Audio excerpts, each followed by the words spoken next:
Welcome to को curricular master YouTube channel. आप सभी का स्वागत है आपके अपने यूट्यूब चैनल को करिकुलर मास्टर में। आपके लगातार कमेंट आ रहे थे कि सर ये बताएं कि हम बीए फोर्थ सेमेस्टर का पेपर दे चुके हैं, अब हम जाएंगे थर्ड ईयर में, यानी कि अब हम लोग फिफ्थ सेमेस्टर में जाएंगे। चूँकि जो एक प्रकार से एक साल का बीए का कोर्स होता है वो 2 सेमेस्टर में पढ़ना पड़ता है। प्रथम सेमेस्टर, सेकंड सेमेस्टर में फर्स्ट ईयर, और थर्ड सेमेस्टर और फोर्थ सेमेस्टर में आपका सेकंड ईयर कंप्लीट होता है, और उसके बाद में आप जाते हैं थर्ड ईयर में। तो पहले जो नियम था थर्ड ईयर में कि एक सब्जेक्ट आपको छोड़ना पड़ता था 3 सब्जेक्ट में से, वैसे ही अब भी एक सब्जेक्ट आपको छोड़ना पड़ता है। यानी कि अब आपको फिफ्थ सेमेस्टर में जब आप पहुंचेंगे तो आपको मात्र 2 सब्जेक्ट मेजर में पढ़ने पड़ेंगे। और आपको बता दूं कि माइनर का पेपर भी उसमें जहां तक है नहीं होगा, यानी माइनर का पेपर आपका फिफ्थ और सिक्स सेमेस्टर में नहीं होता है, ये बात भी ध्यान रखेंगे। तो आपके ये भी प्रश्न पूछे जाते हैं कि सर जी ये बताओ कि minor paper BA fifth semester में या सिक्स सेमेस्टर में होगा कि नहीं होगा।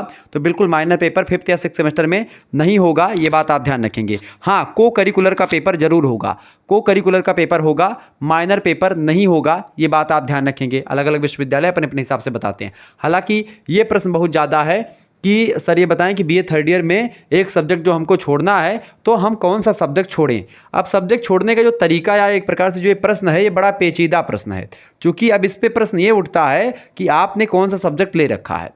अब मैं प्रश्न कर सकता हूं कि भैया आपने कौन सा सब्जेक्ट ले रखा है, तो आप एक प्रकार से जो भी सब्जेक्ट होगा, मैं कई सिचुएशन आपको बता रहा हूं। जैसे पहली सिचुएशन, जैसे कि मान लेते हैं सब्जेक्ट, देखें 3-4 चीज़ें होती है। एक होता है सोशल साइंस का फैक्टर, ठीक है, सोशल साइंस।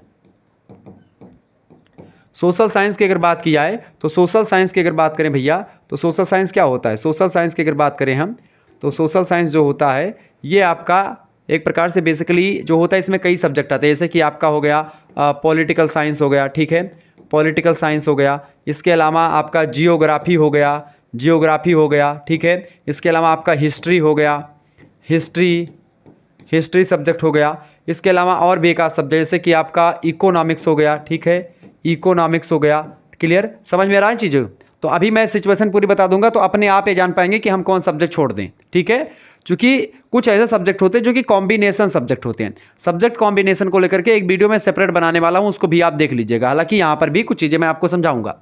देखिए, political science, geography, history and economics, और एक आध सब्जेक्ट और आपके मेरे हिसाब से ध्यान में मुझे नहीं आ रहा है जहाँ तक, जैसे पॉलिटिकल साइंस हो गया, जियोग्राफी हो गया, हिस्ट्री हो गया, इकोनॉमिक्स, ये 4-5 सब्जेक्ट होते हैं सोशल साइंस के अंतर्गत आते हैं। तो जब आप बीएड वगैरह करते हैं तो सोशल साइंस में जो वैकेंसी वगैरह आती है या सोशल साइंस के लिए आप एक प्रकार से जब भी टीजीटी पीजी की परीक्षा देते हैं तो उसमें मतलब कि ये 2 सब्जेक्ट आपके बीए में होने चाहिए। जैसे मान लेते हैं आपका पॉलिटिकल साइंस और जियोग्राफी है, और एक सब्जेक्ट आपका है समाजशास्त्र, ठीक है, क्या है, समाज शास्त्र है।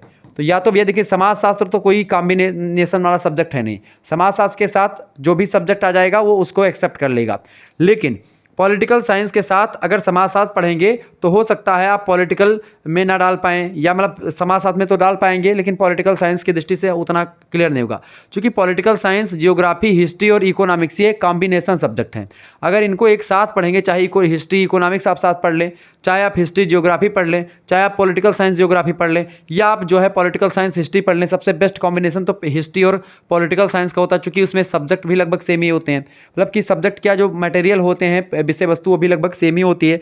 तो समाज शास्त्र अगर है आपका, जियोग्राफी और पॉलिटिकल साइंस है, तो समाज शास्त्र आप छोड़ दें, जियोग्राफी कर लें, ठीक है। ये मतलब जियोग्राफी पॉलिटिकल साइंस के साथ जाएं आगे।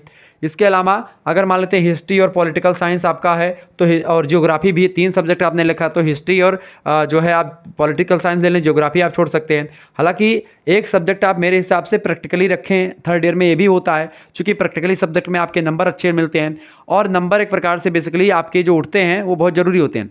कभी कभी आप ये भी पूछते हैं कि सर ये बताओ कि कितने % नंबर लाने पर फर्स्ट मार्क दिया जाता है। तो अगर आपका 60% नंबर आता है बीए में, अगर आपका 100 में से 60% नंबर आता है तो आप 60% से ऊपर तो आप प्रथम डिग्री उत्तीर्ण माने जाते हैं, ठीक है। और 60% लाना एक प्रकार से बहुत ही इंपॉर्टेंट भी होता है, क्योंकि 60% जो होता है प्रथम यानी फर्स्ट ग्रेड आप पास हुए हो, ये निर्धारित करता है आपको। क्लियर, तो ये चीज़ें आप ध्यान रखेंगे।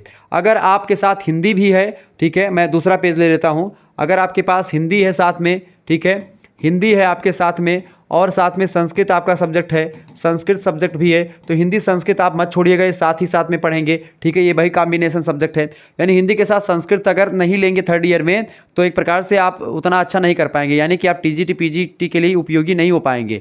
इसलिए ज़रूरी होता है ये कॉम्बिनेशन आपका।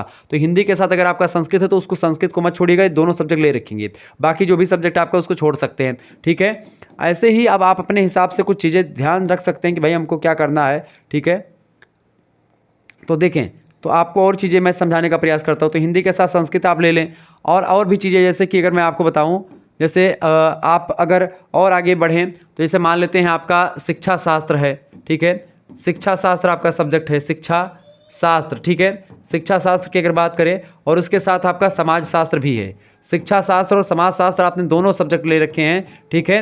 तो आप शिक्षा शास्त्र और समाज शास्त्र एक साथ पढ़ सकते हैं, कोई दिक्कत नहीं, बड़ा एक कॉम्बिनेशन सब्जेक्ट माना जाता है। इसके साथ अगर आपका और कोई सब्जेक्ट है तो आप छोड़ सकते हैं उसको, ठीक है। हालांकि शिक्षा शास्त्र और समाज शास्त्र का कोई कॉम्बिनेशन ऐसा जरूरी नहीं कि पढ़ें, लेकिन अगर है तो आप पढ़ सकते हैं, कोई दिक्कत की बात नहीं, चूँकि दोनों में आप उपयोगी हो पाएंगे, ठीक है। ये चूँकि आर्ट्स के सब्जेक्ट हैं, क्लियर। ऐसे ही अगर आपका इंग्लिश आप ले रखे हैं, इंग्लिश आपका सब्जेक्ट है, ठीक है। इंग्लिश अगर आपका सब्जेक्ट है लास्ट में, तो इंग्लिश से अगर करना चाहिए एमए तो इंग्लिश से बेस्ट होता है एमए करना, ठीक है। हालांकि अगर शिक्षा शास्त्र से अगर आप एमए करना चाहते हैं तो शिक्षा शास्त्र से एमए से और आपको फ़ायदा ही होगा, और जब आप बीएड वगैरह करेंगे तो उसके लिए भी एक प्रकार से वहाँ पर बेनिफिट्स ही आपको मिलेगा, क्योंकि जो आप शिक्षा शास्त्र में पढ़ेंगे बीएड का सिलेबस जो होता है अंदर, यानी बीएड जब आप करेंगे बीएड तो बीएड में भी वही शिक्षा शास्त्र वाली चीज़ें पढ़ाई जाएंगी, ठीक है।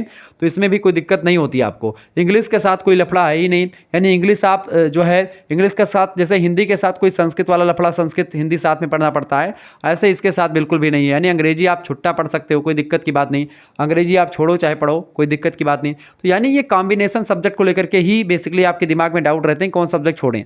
मैं तो आपको सजेस्ट करूंगा कि ये कॉम्बिनेशन के अलावा आपको जो पसंद है, कॉम्बिनेशन जो मैंने आपको बताया तो वो तो ध्यान रखेंगे, लेकिन इसके अलावा अगर आपको छोड़ने में कोई तकलीफ हो रही है तो जो आपको थोड़ा टफ लगे उसको आप छोड़ दें, बाकी बाद की टेंशन ना लें, बाद में सब मैनेज हो जाता है। लेकिन अभी फिलहाल के लिए जो आपको सब्जेक्ट हार्ड लगे, कठिन लगे, जिसमें लगता है कि हमको नंबर कम मिलेगा, वो सब्जेक्ट आप ड्रॉप कर दें, और बाकी दो सब्जेक्ट जो आपके अच्छे हों, बेहतर हों, जिनमें आप अच्छे तरीके से अपने आप को सहज महसूस कर पाते हो, उन सब्जेक्ट को आप लें, ठीक है। धन्यवाद, मिलते हैं फिर नेक्स्ट वीडियो में, तब तक के लिए जय हिंद, जय भारत, आप सभी का बहुत बहुत धन्यवाद।